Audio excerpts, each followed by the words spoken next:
ക്ഷുദ്രജീവി നാട് മുഴുവൻ ഇറങ്ങി മനുഷ്യരെ പറ്റി ജീവിക്കാതെ ഇറങ്ങി പോടാ തെണ്ടി. ഏതോ തുടർ നാടകമാണ്. താൻ എവിടെ നിന്ന് വന്ന് രാവിലെ കുറ്റിയും പറിച്ച്? ഓ, ഏമാനായിരുന്നോ? സ്ഥലമുണ്ട്, ഞാൻ അറിഞ്ഞില്ല. അറിയിക്കാം, ഞാൻ സ്റ്റേഷനിൽ ഒരു സിംഹമാണെങ്കിലും നാട്ടുകാരോട് അല്പസ്വല്പം മര്യാദ കാണിക്കാറുണ്ട്.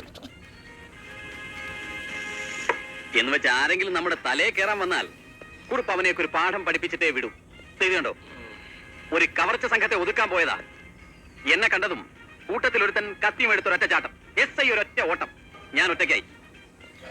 കയ്യിൽ നിന്ന് രക്തം പൊടിഞ്ഞതും എന്റെ സ്വഭാവം മാറി. മുട്ടുമടക്കി മുതലപ്പൂട്ട് പൂട്ടി അവന്റെ നാഭി നോക്കി ഒറ്റ ചവിട്ടാ. ദേ കിടക്കുന്ന അവന്റെ കടുകും കരുവേപ്പലയും. ഇളിക്കല്ലേ ഇളിക്കല്ലേ. ഈ സ്റ്റേഷനിലൊക്കെ മാറ്റി കിട്ടട്ടെ, എന്നിട്ട് വേണം ചില വ്യാജന്മാരെ ഒതുക്കാൻ. നാട് മുഴുവൻ ഇറങ്ങി നാട്ടുകാരെ മുഴുവൻ പറ്റിച്ച് നടക്കുന്ന ചില അലവലാദികളുണ്ട്. സാരമില്ല, ഏതവന്മാരെ ഒതുക്കാനാണോ നമ്മുടെ വകുപ്പില്ലാത്തത്? ചായ കാശിന് സൗകര്യമുള്ളത്. ഇയാൾക്ക് സ്വന്തമായിട്ട് കൊണ്ടുനടക്കാനാണോ ഡിപ്പാർട്ട്മെന്റ് വകുപ്പ് ഉണ്ടാക്കുന്നത്? ക്ഷുദ്ര ജീവി. സ്വന്തം മ്യൂസിക് കേൾക്കാം.